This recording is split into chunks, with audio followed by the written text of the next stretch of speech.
A bomb of mass m is suspended at a point O by a light string of length L left to platform. Vertical circular motion का question है basically. Initially by applying a horizontal velocity v naught at point A, the string become slack. When the bob reach at point D, the ratio of kinetic energy of the bob at point B and C. हमें point B पर और point C के ऊपर kinetic energy का ratio बताना. Basically kinetic energy half M V square, तो V square velocities का square का रेशियो हमें कैलकुलेट करके देना है. ठीक है. First of all, applying a velocity v not at point A, the string become slack when the bob reach at the point D. String slack होने का मीन्स है टॉप पॉइंट पर इसकी जो टेंशन है वो जीरो होगा, यानी ये मिनिमम स्पीड का केस है. मिनिमम स्पीड का केस है, यानी बॉटम के ऊपर जो इसकी स्पीड होगी वो कितना होगा, √5GL. इस केस के अंदर टॉप पॉइंट पे टेंशन कितना होता है, जीरो होता है. वेलोसिटी जीरो नहीं होता है, टॉप पॉइंट पे टेंशन जीरो होता है. और इस पॉइंट पर जो इसकी वेलोसिटी होगी वो कितनी होगी, √GL. अब हमारे पास दो पॉइंट्स और हैं. एक पॉइंट यहाँ पर है जो 60 डिग्री पर है, एक पॉइंट यहाँ पर है जो 60 डिग्री पर है. जो एक वर्टिकल के साथ 60 डिग्री एंगल पर है, एक हॉरिजॉन्टल के साथ 60 डिग्री एंगल के ऊपर. ठीक है. इन दोनों पॉइंट्स पे हमें कैलकुलेशन करनी है. लेट्स सपोज यहाँ पर जो वेलोसिटी है वो vb है और यहाँ पर वेलोसिटी है वो vc है. तो हमें vb और vc कैलकुलेट करना है. फर्स्ट अपन कैलकुलेट करते हैं vb. ये हमारा बॉटम पॉइंट है. यहाँ पे हमने पोटेंशियल एनर्जी को जीरो कंसिडर करा. ये मेरा पॉइंट है जिस पे मुझे कैलकुलेशन करनी है. तो हम पॉइंट ए और बी में कंजर्वेशन ऑफ एनर्जी अप्लाई करते हैं.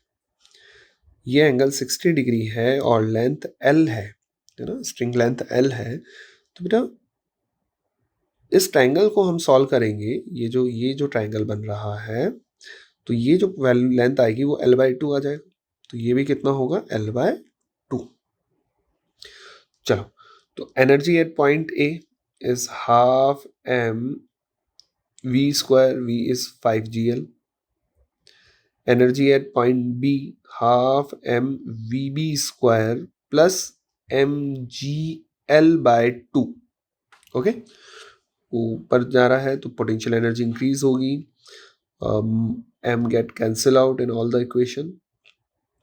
2 भी कैंसिल हो रहा है हमारे पास, तो कितना रह गया, 5GL equals to vb square plus GL. So vb equals to √4GL. vb square कितना आ रहा है हमारे पास, √4GL. सिमिलरली सी पॉइंट हम ए और सी में भी यूज कर सकते हैं. तो ए और सी में यूज करेंगे तो ये 60 डिग्री, तो फिर से ये लेंथ कितनी आ जाएगा, L/2. ये हमने किस में यूज करा था बेटा, ए और बी में. अब हम कंजर्वेशन ऑफ एनर्जी लगाएंगे ए और सी में. ए और सी में कंजर्वेशन ऑफ एनर्जी लगाएंगे फिर से बॉटम पे half m v square, half m 5GL equals to half m vc square plus mg height L, L/2, L/2, L/2, 3L/2.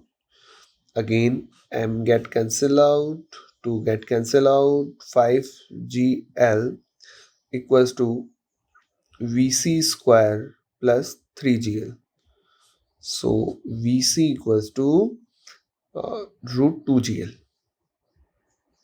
हमारे पास दोनों स्पीड्स आ गई.